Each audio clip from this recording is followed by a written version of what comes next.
Welcome back to Sports by GSMC Podcast Network. I am your host, Jeremy Lapidus. Today is Friday, October 4th. If you are just tuning in, we just went over the wild game that Kirk Cousins and the Falcons had, a comeback victory to win in overtime 36-30 on one of the greatest Thursday night footballs of recent memory. In this segment, we're going to turn our attention to baseball. The MLB Divisional round is set after a near walk-off, as close as you can to a walk-off win by the New York Mets on the road, eliminating the division champions, Milwaukee Brewers. Crazy moment. We're going to talk about that and more in just a second. But before we do that, remember, if you would like to be an even bigger part of the show than you already are, all you need to do is go to gsmcpodcast.net. Or if you are on YouTube, you can use the Super Chat feature.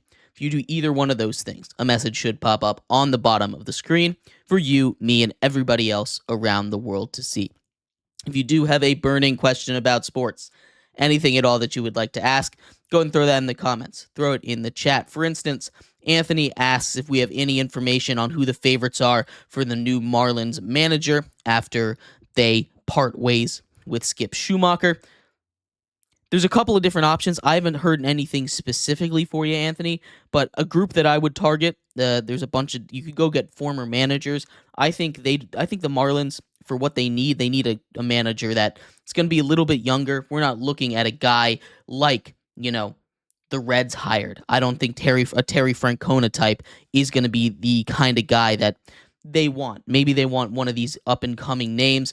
Fangraphs gives out a bunch of options. Will Venable, assistant manager for the Rangers, Johnny Washington, the Angels hitting coach, guys like that. I haven't seen anything officially yet, but those are the kind of guys that if I were the Marlins, I would focus on. Not one of those former managers. I want someone younger that can vibe with a new clubhouse, get them together, grow strong with a pseudo rebuild. Someone young that can grow with the rebuild as well. I think that's what they need more than anything.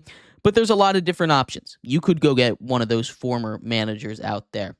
Not something I would say, but just my opinion.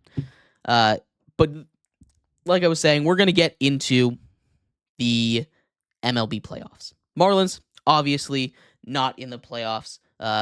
Like 7077 memorabilia said, they should maybe relegation there. But the playoffs are here. One more comment on this. Anthony says, how about the top two managers in college baseball? Guy from Vanderbilt and Kevin O'Sullivan from Florida. If you can lure one of those guys out, I like it.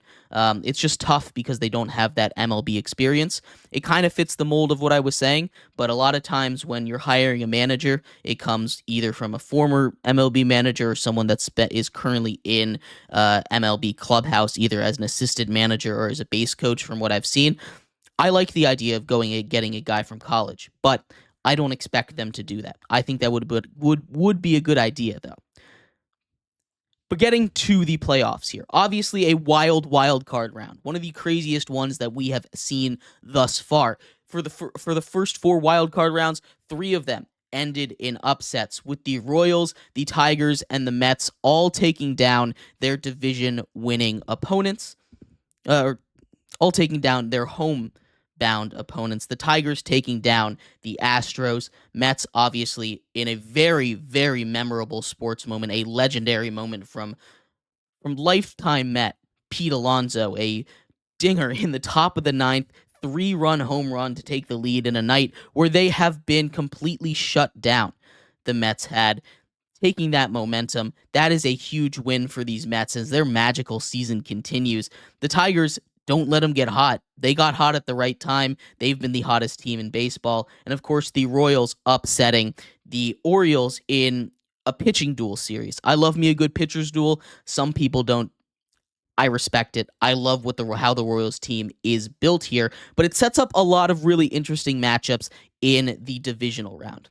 Starting off in the AL here, we have 3 of our 4 matchups being divisional matchups. So we're going to start off with the one that isn't a divisional matchup so we can break down some of these opponents that have played 13 times against each other this season already. The Royals take on the Yankees. The Royals, like I said, have that pitching staff. They have a great they have a great top three there. Maybe one of the best top three, rivaled probably only by the Phillies right now, as far as starting pitching strength goes. I'm always going to be a little bit biased as with starting pitching. It's crazy what starting pitching can do for you in the playoffs. Obviously, we saw that in full effect with Tariq Skubal, with a lot of these starting pitchers in the Mets series, with a lot of the starting pitchers in the Royals series as well, with on both sides there. They keep their teams in the game even when the offense isn't working, and that's going to be the key for the Royals. Obviously, the Yankees are a weirdly built team. They're a team that basically has two hitters, but those two hitters, arguably the two best hitters on the planet. You got to throw Shohei in there. But they're two of the three best hitters on the planet right now, and they're on the same team, back to back. They don't have much outside of that, but if the pitching can survive against a Royals offense that has been really, really rough in this last month of baseball, they have a shot to beat them pretty easily. Now, again, that Royals pitching staff, incredible. I really do love the way that this Royals pitching staff is built. I think they're a team that can put the Yankees on the ropes. But those two guys in the lineup, it combines for about 5 people, all in all, with how good they are back to back. And I think the Royals offense is going to be their downfall here. As good as Bobby Witt is, as fun as this series is going to be, I just don't think the Royals have the offensive juice to compete with the Yankees, especially when the Yankees have that home field advantage. I know Kansas City can get wild in the playoffs, and they haven't been here since they won the World Series almost 10 years ago. Lost 100 games last year. But still, I think the Yankees are going to find a way to win this one. I think they take it in 4 games. I do think the Royals put up a fight in all of them because that pitching staff, again, is excellent. But I think the Yankees are just going to be a little too much for the Royals to handle. Yankees in 4. Now to the Tigers. I see you guys talking about the Tigers here. The Tigers, you're right, are a problem. They have been the hottest team in baseball. On August 11th, they had a 0.2% chance to make the playoffs, and now they've swept the dynasty Astros, right? The Astros are a team that prior to this season had made it to 7 straight ALCSs. If experience is a thing, which as 1777 memorabilia points out, the Royals don't have that, it does make a difference sometimes. The Tigers have just taken out the team with the most experience. Now they get a division opponent they split the season series with, went 6 out of 13 against, 6-7 against this team. They haven't played since they got hot, though. They haven't played since they got hot.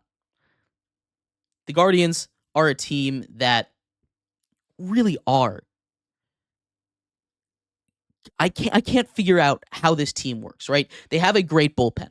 Emmanuel Clase, if the game gets to him in the 9th, it's over. You're not going to be able to come back, even with this hot of a Tigers team. I don't think the Astros were the best team in the AL. You can make that argument. I don't think they were. Andre says this feels like the perfect window for the Yanks to do it with their kryptonite Houston Astros out. You're right. I think they make it out of this series. With the Astros out, I think the AL is wide open now. I think any of these 4 teams could make a run, quite honestly.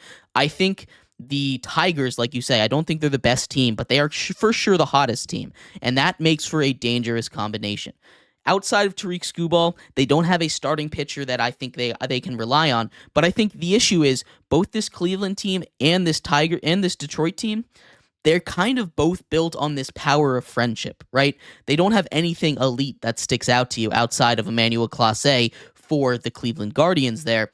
So there's nothing that I'm looking at and I'm saying this is going to be a blowout either side. I think regardless of who wins this, it goes 5. And I think in this situation where it is that close, I think being the hotter team is what matters. So I think the Tigers win this, set up a ALCS matchup between the Yankees and the Tigers in 5. And that one, it might sound lopsided. Really anything with the Tigers in my brain kind of sounds lopsided, but that one could be interesting. Right, like I said, I think the AL is as wide open as it gets right now, especially with the Astros out. I think you could make the argument, like 1777 memorabilia said in the YouTube chat, that the Astros were the best team. I think it was a wide open playoff to begin. I don't think there was a clear best team anyway, but it really does make it more wide open now that the team with the most experience, the one that you felt like, oh, they just find a way to get there every single time, is out. It's anybody's guess. The team that I had coming out of the AL was the Astros. So at this point, it's going to be a tight one, and I kind of want to rock with the Tigers. As much as I think the Yankees are the best team left, we've seen upset after upset after upset in these playoffs. We have not seen a divisional opponent make it out of the first round yet, or a division winner make it out of the first round yet.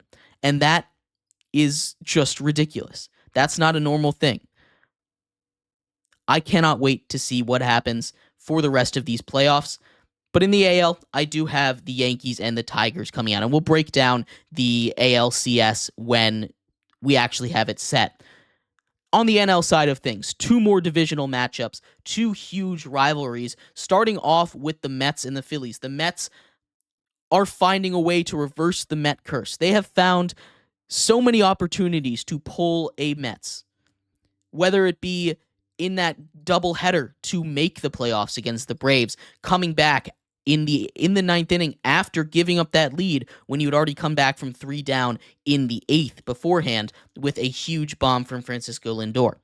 Whether that be Pete Alonso with his huge career-defining home run moment in this series against Milwaukee in what could have been his final game as a Met. The Mets have had so many opportunities to just be the Mets of old, the Mets we expect, and they have not done that. They have been the opposite of what we expect.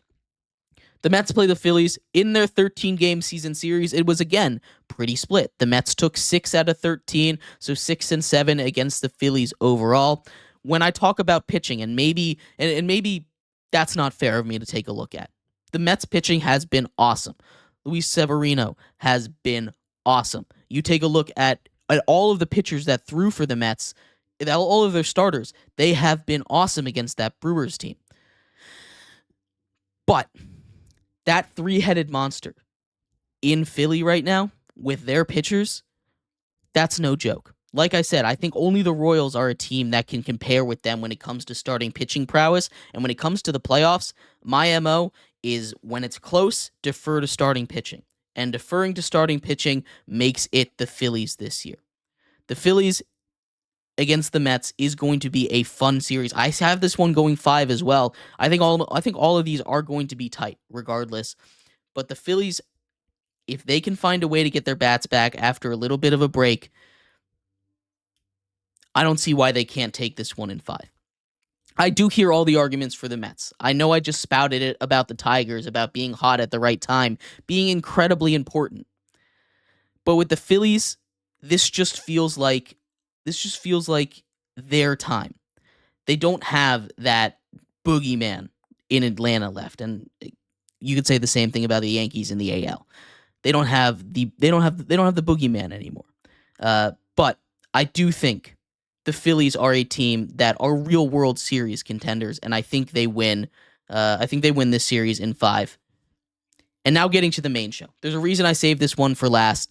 Like 1777 memorabilia said, everyone is distracted with the Padres and Dodgers. There's a reason I saved this one for last because I do think there's a reason everyone's distracted for this. This is a huge matchup, another division matchup, one where the Padres took 8 out of 13 in the regular season, 8-5 overall against this team. The last time they matched up in the playoffs, San Diego beat LA. Obviously, it's kind of a younger brother, older brother kind of complex there. They're trying to prove that it wasn't just a one-year thing. The Dodgers' weakness in the playoffs, as always, is starting pitching depth. And you've just heard me spout on and on and on about how important I think starting pitching is in the playoffs. It's the reason why the Dodgers haven't won more than one World Series in this stretch of utter domination that they have been through, because they don't have that starting pitching depth. Their lineups consistently, year in, year out, have been some of the best in baseball. Their pitching on paper has been some of the best, but it has not been able to get the job done. I am rocking with the Padres in this one. The Padres, when we talk about starting pitching, they've got a 1-2-3 punch. They've got the lineup to go through. On paper, while it's not the LA Dodgers, if you take a look at it, you could kind of go bar for bar with them. You know, you don't have those MVP stacked on MVP stacked on MVP, but you do have MVP candidate stacked on MVP candidate stacked on MVP candidate. So it's very close. And I think the momentum that the Padres have, especially with, again, that advantage in the pitching, with their bullpen, being able to go out and make those trades at the deadline, getting now 3 closers or 3 former closers in their pen, they have been awesome for them. That bullpen has been elite since the trade deadline, and it has helped them to be one of the hotter teams in baseball. Again, getting hot at the right time matters. It matters in every sport, but in no sport do I think it matters like it does in baseball. We've seen Linsanity runs happen in baseball, even in recent times. Obviously, last year, 2 teams came out of nowhere to make the World Series. The Nationals, back in 2019, they went on their Linsanity run. You know, the baseball is a very fickle sport. You have to be on it in the moment, and I think the Padres have it right now. I think they take down the Dodgers in 5. I know I know you can throw out your conspiracy theories, Larry Sports Talk, about the umpires fixing the game, but I'm going to pretend this is on an even playing field. And honestly, I don't think it's going to be fixed. I think this is going to be a great series either way, and it not going to lie to you, it sounds like you're making excuses. But still, I think this is going to be a great series. I cannot wait for the NLCS. I cannot wait for the ALCS, and I cannot wait for the baseball playoffs. This is going to be one of the best baseball playoffs, I think, or it's shaping up to be in a very, very long time. Obviously, it has to compete with football in full swing, but still, it has my attention, and I'm going to keep you guys up to date on everything as we keep it rolling throughout the postseason. Let me know who you have. I'd love to hear your thoughts on this. I don't think the Dodgers win until next year. I don't think they win until Ohtani gets to pitch, and that's why I don't think they're gonna fix it. Larry Sports Talk here, but I'd love to hear your thoughts. We're gonna take a quick break here. When we come back, we are transitioning to football. It's Friday. We're doing game picks for both college football and the NFL. We're starting off in the NFL, so stick around for that. We'll be right back here on Sports by GSMC Podcast Network.